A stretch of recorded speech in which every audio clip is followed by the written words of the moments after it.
नमस्कार, आप देख रहे हैं TV9 डिजिटल और मैं हूं रमन सैनी। आइए एक नज़र डालते हैं जम्मू कश्मीर से जुड़ी 5 बड़ी खबरों पर। पहली खबर पाकिस्तान में टीटीपी के लगातार बढ़ रहे हमलों से जुड़ी हुई है। पाकिस्तान में तहरीके तालिबान पाकिस्तान यानी कि टीटीपी ने एक बार फिर अपने हमले तेज कर दिए हैं। टीटीपी की ओर से चलाए जा रहे ऑपरेशन खैबर के तहत खैबर पख्तूनख्वा और बलूचिस्तान के कई इलाकों में एक ही दिन में 18 हमलों को अंजाम दिया गया है। मिली जानकारी के मुताबिक सबसे ज़्यादा 6 हमले दक्षिण वजीरिस्तान इलाके में हुए हैं। इसके अलावा बन्नू, टैंक, लक्की मरवत और कोहाटा में 2-2 हमले किए गए हैं। वहीं डेरा इस्माइल खान, उत्तरी वजीरिस्तान, पिशीनी और कोयटा में एक-एक हमले की खबर है। इन हमले में सुरक्षा बलों की चौकियां और सरकारी ठिकानों और अन्य सुरक्षा प्रतिष्ठानों को निशाना बनाया गया है। हालांकि कई जगहों पर पाकिस्तानी सुरक्षा बलों ने जवाबी कार्रवाई भी की है। फिलहाल हमलों में हुए नुकसान और हताहत होने वालों की पूरी जानकारी अभी तक सामने नहीं आ पाई है। टीटीपी पिछले कुछ समय से पाकिस्तान के अलग अलग इलाकों में लगातार अपनी गतिविधियों को बढ़ा रहा है। खासतौर पर खैबर पख्तूनख्वा और बलूचिस्तान में सुरक्षा बलों को लगातार निशाना बनाया जा रहा है। इसमें पाकिस्तान की आंतरिक सुरक्षा को लेकर चिंताएं और बढ़ गई हैं। विशेषज्ञों का मानना है कि अफगानिस्तान पाकिस्तान सीमा पर से लगे क्षेत्रों में सक्रिय आतंकी संगठनों के कारण पाकिस्तान को लगातार सुरक्षा चुनौतियों का सामना करना पड़ रहा है। हाल ही के महीनों में खैबर पख्तूनख्वा और बलूचिस्तान में आतंकी गतिविधियों में बढ़ोतरी देखने को मिली है, जिससे सीधे तौर पर चुनौतियां बढ़ी हैं। फिलहाल पूरे इलाके में सर्च ऑपरेशन चलाए जा रहे हैं और हालात पर नज़र बनाए रखे गए हैं। लेकिन एक ही दिन में 18 हमले होने इस बात के संकेत हैं कि टीटीपी अभी भी बड़े पैमानों पे हमले करने की क्षमता रखता है और पाकिस्तान के लिए ये एक गंभीर सुरक्षा चुनौती पिछले काफ़ी समय से बनी हुई है। अगली खबर कश्मीर के गांदरबल में होने वाली वार्षिक खीर भवानी यात्रा से जुड़ी हुई है। माता खीर भवानी की वार्षिक यात्रा को लेकर श्रद्धालुओं में इस बार गजब का उत्साह देखने को मिल रहा है। जम्मू से कश्मीरी पंडितों का एक बड़ा जत्था माता के दर्शन के लिए रवाना हुआ है। खास बात यह है कि इस बार कश्मीरी पंडित समाज के साथ साथ बड़ी संख्या में डोगरा समुदाय के लोग भी इस यात्रा में शामिल होने के लिए निकले हैं। श्रद्धालुओं को नगरोटा की विधायक दिव्यानी राणा ने हरी झंडी दिखाकर रवाना किया। 22 जून को सभी श्रद्धालु माता खीर भवानी के मंदिर पहुंचकर दर्शन करेंगे और माता का आशीर्वाद प्राप्त करेंगे। माता खीर भवानी को कश्मीरी पंडित समुदाय अपना कुल देवी और इष्ट देवी मानते हैं। यही वजह है कि इस यात्रा का धार्मिक और भावनात्मक महत्व बहुत अधिक है। यात्रा में शामिल कई श्रद्धालु ऐसे भी हैं जो कश्मीर से पलायन के बाद पहली बार अपने कुल देवी के दर्शन करने के लिए घाटी पहुंच रहे हैं। उनके लिए ये यात्रा सिर्फ आस्था का विषय नहीं है, बल्कि अपने जड़ों और अपनी पहचान से दोबारा जुड़ने का भी एक तरीका है। श्रद्धालुओं के चेहरे पर माता के दर्शन के खुशी और उत्साह साफ दिखाई दे रहा था। जानकारी के अनुसार इस वर्ष करीब 9000 श्रद्धालु माता खीर भवानी के दर्शन के लिए जम्मू से गांदरबल के लिए रवाना हुए हैं। इतनी बड़ी संख्या में श्रद्धालुओं का यात्रा में शामिल होना इस यात्रा के बढ़ते महत्व को भी दर्शाता है। पहली बार डोगरा समाज की भी इतनी बड़ी भागीदारी इस यात्रा को और भी अधिक खास बना देती है। यात्रा के सुविधाएं के लिए प्रशासन ने सभी तैयारियां पूरी कर ली हैं।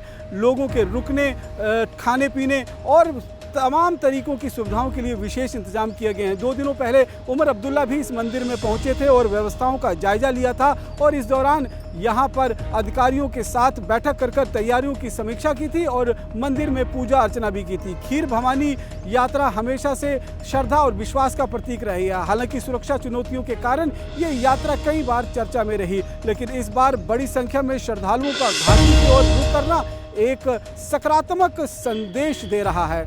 पहलगांव आतंकी हमले के बावजूद लोगों में जो विश्वास बना हुआ है और वो बिना किसी डर के माता का आशीर्वाद और अपनी कुल देवी का आशीर्वाद प्राप्त करने के लिए कश्मीर घाटी पहुंच रहे हैं। अब बात करते हैं अंतर्राष्ट्रीय योग दिवस की, जिसमें जम्मू कश्मीर में किसान भी अपनी भागीदारी सुनिश्चित कर रहे हैं। अंतर्राष्ट्रीय योग दिवस के मौके पर भारत पाकिस्तान से सटे आरसपुरा सेक्टर में किसानों ने एक अनोखे अंदाज में योग कर देश को एक खास संदेश दिया। सीमा क्षेत्र के किसानों ने अपने ट्रैक्टरों पर बैठकर योग किया और बताया कि योग केवल शरीर को स्वस्थ रखने का माध्यम नहीं है, बल्कि ये मन को भी मजबूत बनाता है। इस मौके पर बड़ी संख्या में किसान अपने बच्चों के साथ खुले खेतों में पहुंचे और खेतों के बीच और ट्रैक्टरों पर बैठकर किसानों ने विभिन्न योग आसन किए। योग दिवस के इस अनोखे आयोजन ने सभी का ध्यान अपनी ओर आकर्षित किया है। किसानों का कहना है कि वह योग दिवस के जरिए लोगों को स्वास्थ्य के प्रति जागरूक बनाना चाहते हैं। उनका मानना है कि आज की भागदौड़ भरी जिंदगी में योग बहुत ज़रूरी है और हर शख्स को अपने दैनिक जीवन का हिस्सा बनाना चाहिए। लेकिन इस आयोजन का मकसद केवल योग तक सीमित नहीं रहा है। किसानों ने इसके माध्यम से एक महत्वपूर्ण संदेश भी दिया। उनका कहना था कि देश की सीमाओं पर जवान और किसान एक मजबूत दीवार की तरह खड़े हैं। एक तरफ जवान सीमा की रक्षा करते हैं तो दूसरी तरफ किसान खेतों में मेहनत कर देश के लिए अन्न पैदा करते हैं। किसानों का कहना है कि जवान और किसान दोनों का योगदान देश के लिए बराबर महत्वपूर्ण है। जब सैनिक सीमा पर तैनात रहते हैं तब किसान खेतों में काम कर देश की खाद्य सुरक्षा सुनिश्चित करते हैं। यही कारण है कि दोनों मिलकर देश की ताकत को और मजबूत बनाते हैं। अंतर्राष्ट्रीय योग दिवस पर सीमा क्षेत्र में आयोजित ये कार्यक्रम स्वास्थ्य, देशभक्ति और एकता का संदेश देने वाला साबित हुआ। किसानों ने योग के साथ ये भी दिखाया कि देश की सीमाओं पर जवान और किसान हमेशा मजबूती के साथ खड़े हैं। अगली खबर अमरनाथ यात्रा की तैयारियों की समीक्षा करने के लिए केंद्रीय गृह सचिव गोविंद मोहन के जम्मू कश्मीर दौरे से जुड़ी हुई है। श्री अमरनाथ यात्रा 2026 को लेकर सुरक्षा तैयारियों का लगातार जायजा लिया जा रहा है। इसी कड़ी में केंद्रीय गृह सचिव गोविंद मोहन श्रीनगर पहुंचे, जहां उन्होंने यात्रा से पहले उच्च स्तरीय सुरक्षा समीक्षा बैठक की अध्यक्षता की। बैठक में जम्मू कश्मीर प्रशासन, पुलिस, सेना, केंद्रीय अर्धसैनिक बलों और खुफिया एजेंसियों के तमाम वरिष्ठ अधिकारियों ने हिस्सा लिया। इस दौरान यात्रा मार्ग, श्रद्धालुओं की सुरक्षा, यातायात व्यवस्था, आपदा प्रबंधन और अन्य जरूरी इंतजामों पर विस्तार से चर्चा की गई। अधिकारियों ने केंद्रीय गृह सचिव को यात्रा की तैयारियों को लेकर जानकारी दी। सुरक्षा एजेंसियों ने बताया कि यात्रा मार्ग पर बहुस्तरीय सुरक्षा व्यवस्था लागू की जा रही है। संवेदनशील इलाकों में अतिरिक्त सुरक्षा कर्मियों की तैनाती की जाएगी और आधुनिक तकनीक के मदद से लगातार निगरानी रखी जाएगी। बैठक में ये भी सुनिश्चित किया गया कि श्रद्धालुओं को यात्रा के दौरान किसी भी तरीके की परेशानी का सामना न करना पड़े।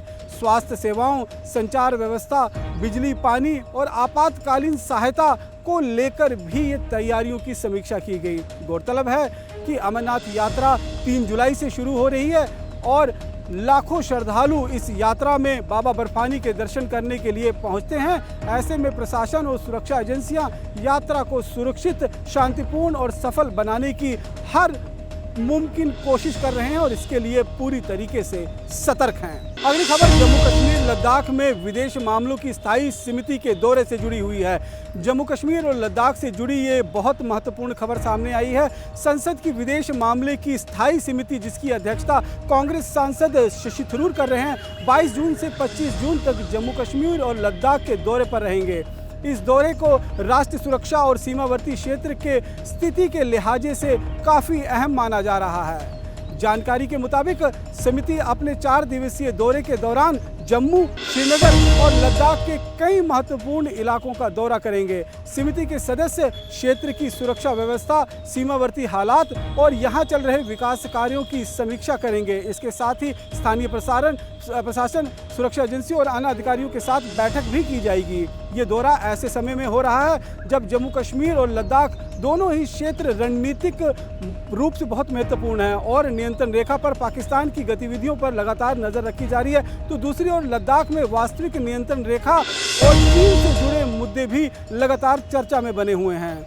ऐसे में संसदीय समिति का ये दौरा काफ़ी महत्वपूर्ण माना जा रहा है। विदेशी मामलों की स्थायी समिति का काम देश की विदेश नीति और उससे जुड़े मामलों की समीक्षा करना होता है। समिति समय समय पर विभिन्न क्षेत्रों का दौरा कर जमीनी हालात का आकलन करती है और अपनी रिपोर्ट संसद और केंद्र सरकार को सौंपती है। माना जा रहा है कि इस दौरे के दौरान समिति सीमावर्ती इलाकों में रहने वाले लोगों से जुड़े मुद्दे, सुरक्षा चुनौतियां और विकास कार्यों की जानकारी भी जुटाएंगे। सुरक्षा सूत्रों के मुताबिक भारत पाकिस्तान और भारत चीन से जुड़े विभिन्न पहलुओं पर भी चर्चा की जाएगी और क्षेत्र में पर्यटन से बने ढांचे पर भी अधिकारियों से फीडबैक लिया जाएगा। 4 दिनों तक चलने वाले इस दौरे के बाद समिति अपनी रिपोर्ट तैयार करेगी, जो भविष्य में केंद्र सरकार और विदेश मंत्रालय के लिए महत्वपूर्ण सुझाव देने का काम कर सकती है। फिलहाल जम्मू कश्मीर की खबरों में मेरे साथ इतना ही। बाकी देश दुनिया की तमाम खबरों को जानने के लिए आप देखते रहें TV9 भारतवर्ष।